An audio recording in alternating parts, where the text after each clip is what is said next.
पंतप्रधान नरेंद्र मोदींनी देशामध्ये एक कर प्रणाली अर्थात जीएसटी लागू केला। मात्र मोदींच्याच गुजरातमध्ये व्यापाऱ्यांनी जीएसटी विरोधात अनिश्चित काळाकरता बंद पुकारलाय। सुरतमध्ये कापड मार्केट बंद करून व्यापारी मोठ्या संख्येने रस्त्यावर उतरले आणि त्यांनी घोषणाबाजी सुरू केली। परिस्थिती हाताबाहेर जात असल्याचं लक्षात आल्यावर पोलिसांनी त्यांच्यावर लाठीचार्ज केलाय। देशभरात 1 जुलैपासून जीएसटी लागू झाला, पण सुरतचे कापड आणि इतर व्यापारी जीएसटीला पूर्वीपासूनच विरोध करतात। जीएसटी हटवून सोपी कर प्रणाली आणावी अशी मागणी व्यापारी करतात। जीएसटी अर्थात वस्तू आणि सेवा कर लागू झाला आणि अफवांचा बाजार उठला। जीएसटी जास्त आहे, अतिरिक्त पैसे द्यावे लागणार, वस्तू महाग होणार, अशा एक ना अनेक अफवा उठू लागल्या। सोशल मीडियाचा वाटा यामध्ये सर्वाधिक आहे। याच अफवा दूर करण्यासाठी अर्थ विभागाचे सचिव हसमुख अढिया यांनी ट्विटरच्या माध्यमातून अफवा आणि त्याचं वास्तव जगासमोर आणलं।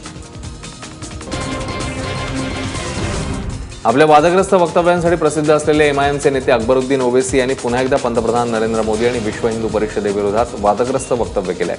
हैदराबादेत आयोजित एका कार्यक्रमात ते बोलत होते। हा देश तुमच्या बापाचा नाहीये, तुम्ही राजकारणाला धार्मिक रंग दिलाय, मुस्लिमांचाही या देशावर हक्क आहे, असं अकबरुद्दीन ओवैसी यांनी आपल्या भाषणात म्हटलंय।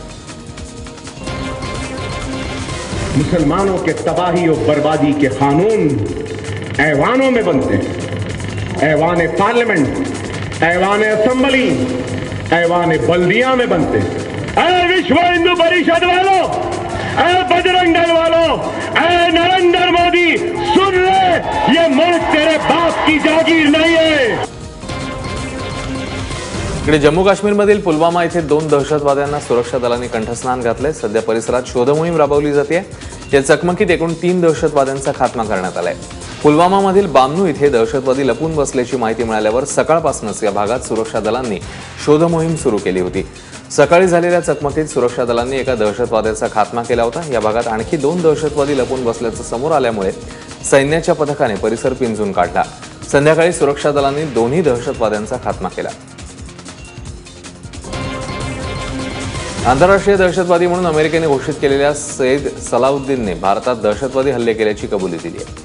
पाकिस्तानातील जिओ टीव्हीला दिलेल्या एका मुलाखतीत त्याने ही जाहीर कबुली दिली। त्यामुळे भारतात दहशतवादी कारवायांसाठी पाकिस्तानातील ठिकाणाचा वापर झाल्याचं पुन्हा एकदा सिद्ध झालंय। आपल्या हिजबुल मुजाहिदीन संघटनेने भारतात दहशतवादी हल्ले केल्याची जाहीर कबुली त्याने यावेळी दिली। काश्मीर हे आपलं घर आहे असं वक्तव्यही त्याने केलं। चीनमध्ये भारताची घुसखोरी फक्त अमेरिकेला खुश करण्यासाठी असल्याचं चीनमधल्या ग्लोबल टाइम्स या सरकारी मुखपत्राने म्हटलंय। ग्लोबल टाइम्समध्ये झालेल्या लेखात चीनने भारताची सीमारेषेवर सैन्य आणण्याची भूमिका ही फक्त डोनाल्ड ट्रम्प यांना खुश करण्यासाठी आहे। आम्ही चीनला कशी टक्कर देऊ शकतो हे दाखवण्यासाठी असाही आरोप केलाय। आपल्या भूभागाच्या रक्षणासाठी वेळ पडली तर भारताशी युद्धही करू असा इशाराही यावेळी देण्यात आला। भविष्यामध्ये पंतप्रधान पदाचा उमेदवार आपण नसू असं वक्तव्य बिहारचे मुख्यमंत्री नितीश कुमार यांनी केलंय। पंतप्रधान पदापेक्षा आपल्या प्रदेशाचा विकास हाच महत्त्वाचा असेल असंही नितीश कुमार यांनी स्पष्ट केलं। पंतप्रधान पदासाठी काही विशिष्ट कौशल्य हवी असतात, त्यामुळे मी यासाठी कधीही उमेदवार नसेन असंही त्यांनी सांगितलं।